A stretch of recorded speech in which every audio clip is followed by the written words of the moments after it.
my earliest memories of my childhood is that I grew up in a very fun family. We were jammed in there. My mother had 6 children in 5 years, and then 3 years later had my little sister. I was 6th of those 7. So my earliest memories is that everything we did, we sort of did as a pack. And I loved my family. I remember thinking that. I remember thinking we lived in a fun household. Little did I realize that my household was quite filled with trauma. My father was an Olympic athlete who failed to attain his goal of a gold medal, and thus that sort of tainted the rest of his life. He came back from the Olympics and became a professional boxer, quite successful in his own right, but back then sports didn't quite pay the finances that it does today. And so what he did is he became a house painter. We would have been considered low income and thus lived in a very low income white neighborhood. And my parents would have been quite overwhelmed financially. And my mom began working while I was in, I believe, kindergarten, joining my father in the painting world of houses. So that was quite stressful for her. And so I remember being babysat and parented by the older siblings, which were all of 2 and 3 years older than me. I don't know if most of you have older siblings that you were parented by, but they're not the best parents. And so what set in early was a vulnerability in my life that called other people to come fill.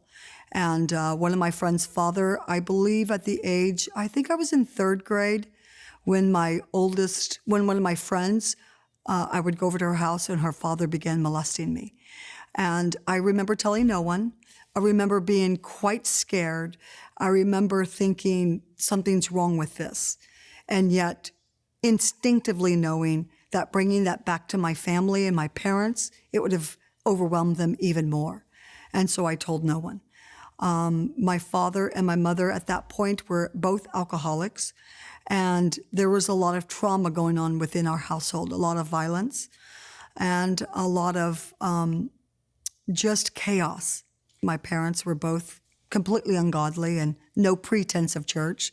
So my relationship with the Lord, I would have had none in my life at that point. I actually encountered the Lord and got saved at the age of maybe 11. So that was just after my abuse, that I had an older brother who met the Lord, encountered him, and then came and asked the family, sort of introduced the family to Jesus. And no one said yes, I believe at that point, except for myself. I think maybe some of my other siblings did off and on, but there was so much trauma in my household that some of it didn't take hold. When I look back on my, on the way in which I internalized the abuse and the way in which I internalized the trauma in my household, as an adult, I can look back and see that the trauma in my household wasn't just that my parents were both alcoholics, wasn't just that we had no financial means to maintain a stable food lifestyle, a stable clothing lifestyle, a stable utilities lifestyle, but that actually parentally, my parents would have completely neglected me in their inability to have any significant tools of which to navigate such a large family. And so looking back as an adult, I would say that the effect on that would be that I completely dissociated from my world. And I began living in a fantasy world. I call it living on the ceiling.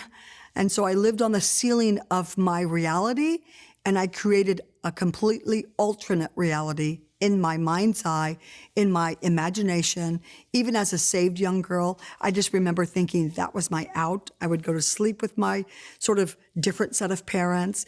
As I grew into my teens and grew into my high school years, I remember loving the Waltons, and as a TV family, really sort of internalizing that as my family.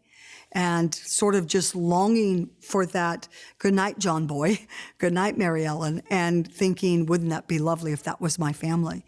And I would never have connected as a young child or even a young adult. I probably didn't connect till I was close to my 30s that I lived dissociative and that I lived not remembering. Even my young adulthood, I don't remember much because I lived so separate from my reality as a way of escape and really my tool of which to deal with the pain, and which I know that many of us create tools and outlets of which to deal with childhood pain and trauma. And that would have been the way that I dealt with mine. And so I lived separate. And it really wasn't until I began getting help myself. Now, I remember thinking, my siblings all need help. I remember thinking, my siblings all have some problems and encouraging them to go get help, but I was fine because I actually didn't act out as a young adult. I didn't act out as a preteen or a teenager because I loved Jesus.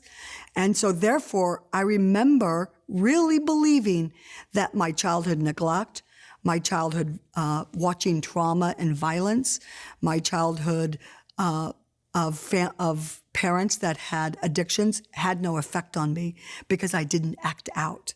I had other siblings that acted out in multiple ways that were just painful and traumatic and just thinking they need help and let me help them. But really believing I didn't act out. But my acting out was that I lived separate from my internal world.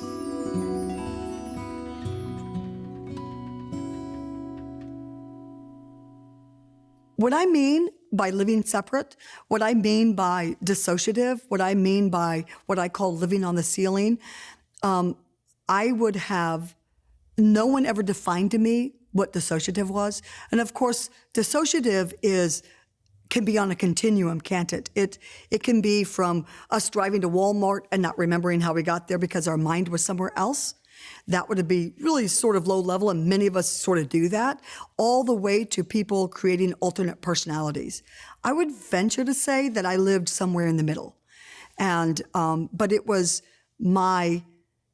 it's really the amazing ability that we have as human beings to live through trauma. And what we have is an ability within our minds to separate ourselves from the events, from the traumatic events. And when I start listing as an adult some of the childhood events that I lived through, I think, well, sure, no wonder you lived on the ceiling. One of those is inordinate, let alone 10 of them, right? And so I lived in a fantasy world that my world was always happy, that my family was not who it was. It wasn't sort of a fantasy world under orgasm. It wasn't like I lived a sexual fantasy. It was that I just lived in a fantasy that what I was experiencing was not happening. And I find it brilliant that our minds can do that. And I also find it brilliant that our minds cannot let ourselves know that we're doing it. It's sort of instinctive. But as adults, we get to choose when we hear that to sort of relate that to ourselves and how are we living in the present. My body was not a safe place to live, and so I didn't live there. I lived slightly up here. And when I began understanding that that's how I lived, I had to invite myself really back into my body. I had to say to myself, Tracey, life is okay. You're not the young child. You're not in trauma any longer. But you're here, and this is your life in this room with, chairs and a table, and life is okay, and you've got control over it. So I can live present. And I had to start doing that. Literally, for me, it was a minute-by-minute reality. And I would even chatting with people, even pastoring people. I was a pastor's wife for 8 years before I knew I lived dissociative. And I thought that I was just a good pragmatic person, and I was just someone who wasn't hyper emotional, when in reality I was separate from my emotions and I didn't let myself feel emotions. My abuse was actually about oral sex, and so I remember it affecting me with intimacy with my husband. I didn't act out prior to marriage, and so but I would have never connected that I probably didn't act out prior primarily because of my fear, not necessarily because of my moral values, even though I would have heralded myself as someone with high moral values. But when I started walking through my pain, I realized it was more about my fear, and which I appreciate at some level because it kept me in that moral yard, if you will, and I didn't cross boundaries. But looking back, I realized it really had more to do with the fact that I was repulsed by male organs. And so in that way, it did have an effect on my marriage, and it did have an effect on my intimacy with my husband, which is why I ended up getting help at the age of 30. I'd heard of a program called Living Waters.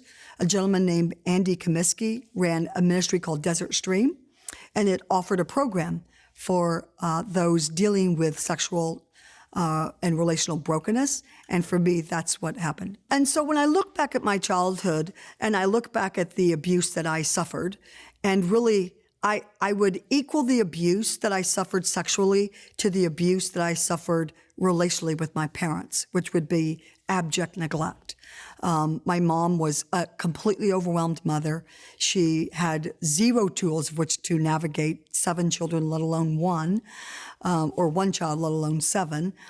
And so that left a void in me as a little girl. I remember being a dirty little girl, unkept, not dirty like perverted, but unkept, unclean, unbathed. And that is really a telltale sign for predators, honestly, for predators. They spot those things in little children. And it left me vulnerable to yielding to those who would pay any attention to me at all. And so for me, the neglect that arched over my life as a young child growing up was the pool of which predators could come dip in. And it left me rejected. It left me needing affirmation. It left me needing love. It left quite a big vacuum in myself in which others could come and fill easily. And I would say yes to, thinking I was going to have that vacuum filled when in essence, when in reality, that's not what happened. What happened would be more abuse and more rejection and more shame and more taking in, I must be bad, and taking in something's wrong with Tracey, or my parents would have 1, 2, 3. My dad would have 1, 2, 3. The abusers wouldn't have. I wouldn't be marked. And I think that my neglect actually preceded significantly my sexual abuse, and it marked me all along the way of me growing up. And I think that childhood neglect is a silent abuse because it's hard to put your finger on. I could say, I see this man's penis coming at me, that's horrible. But I couldn't say something's wrong with my parents' love towards me because you couldn't see the fact that I wasn't getting hygiene taught to me appropriately. I wasn't having food on a regular basis given to me in a consistent manner. I wasn't having clothing given to me in a consistent manner. And those things are unseen, and it's hard to put your finger on what's not there, which is neglect. Neglect is not there. And so that was harder for me to connect with than my sexual abuse. But that was actually the key to me getting healing. And yet it was tied into the fact that I loved my mom. And it was tied into the fact that I know that my mom loved me. My mother's no longer with us. And I like to say that I was my mom's favorite because my siblings can't quite argue with me. She's not here. And so I had a great relationship with my mom as a young adult. And I knew that she loved me. And so the idea that somehow I was going to point my finger at a mom that I was cognizant was already overwhelmed in life. She already was married to an alcoholic. She already didn't have enough to sustain her life, let alone the life of her children. So then why was I going to point my finger at her and go, you did this to me? That was a challenge for me. Because I thought, I can't do that. I'm just not going to do that. I'm not going to point to my mom, like, leave her alone. She's already tired. But when I realized that I could say that my mom loved me, but she didn't have the tools of which to show it to me, she didn't have the tools of which to raise me, when I could actually say that, then I thought, I can do that. I can say that I had legitimate needs that my mom wasn't able to fill, but that she loved me. Then that could connect with my heart. And when I did that, then I was able to let the Lord come in and look and touch some of those extremely painful areas as a little girl that didn't have her needs met emotionally, didn't have her needs met physically, and didn't have her needs met spiritually on any level. And when I was able to do that, then it allowed him in to touch those areas, and I could offer to him my pain before the cross.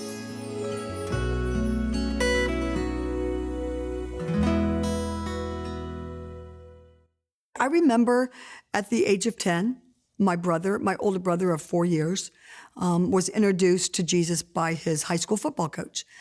And he came home and told the rest of the family. And I remember saying yes, I think primarily at 10 because I wanted love from my brother. I wasn't getting it from my father. And so it wasn't sort of this altruistic, I saw my sin at the age of 10.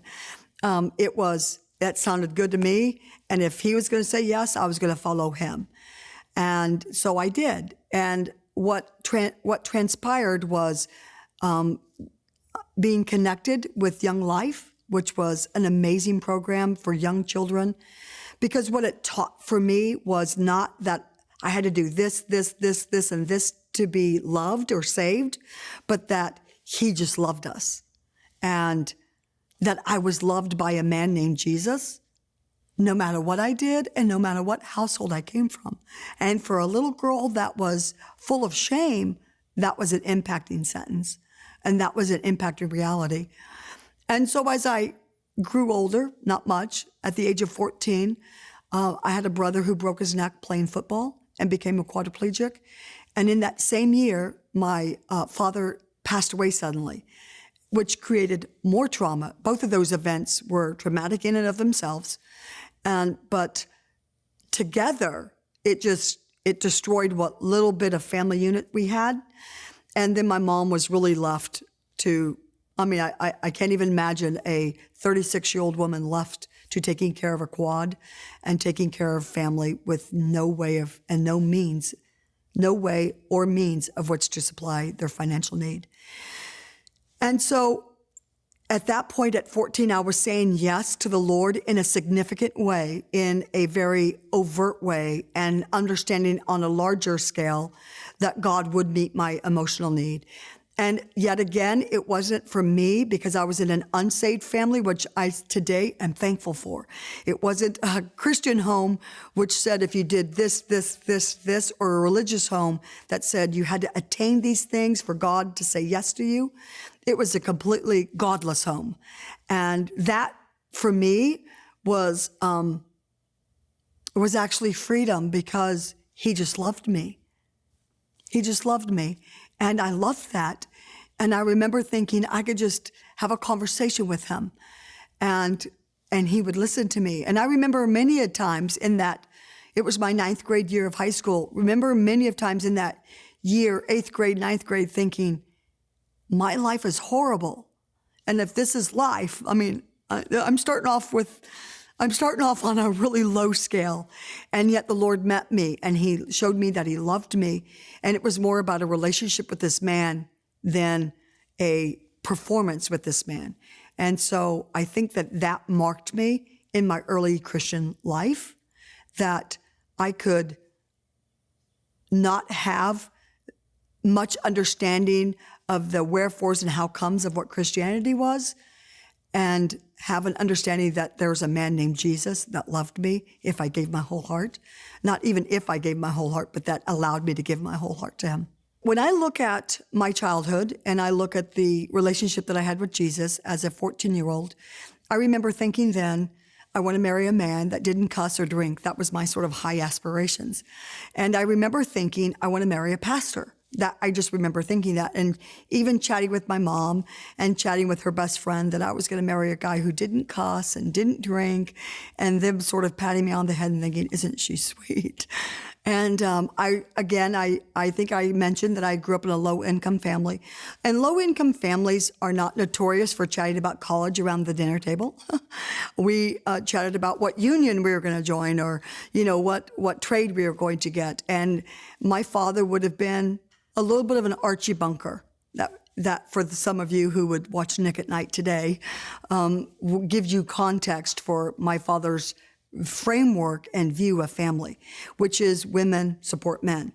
And so in 9th grade, I became a cheerleader, and which cheerleaders just cheer the men on, don't we?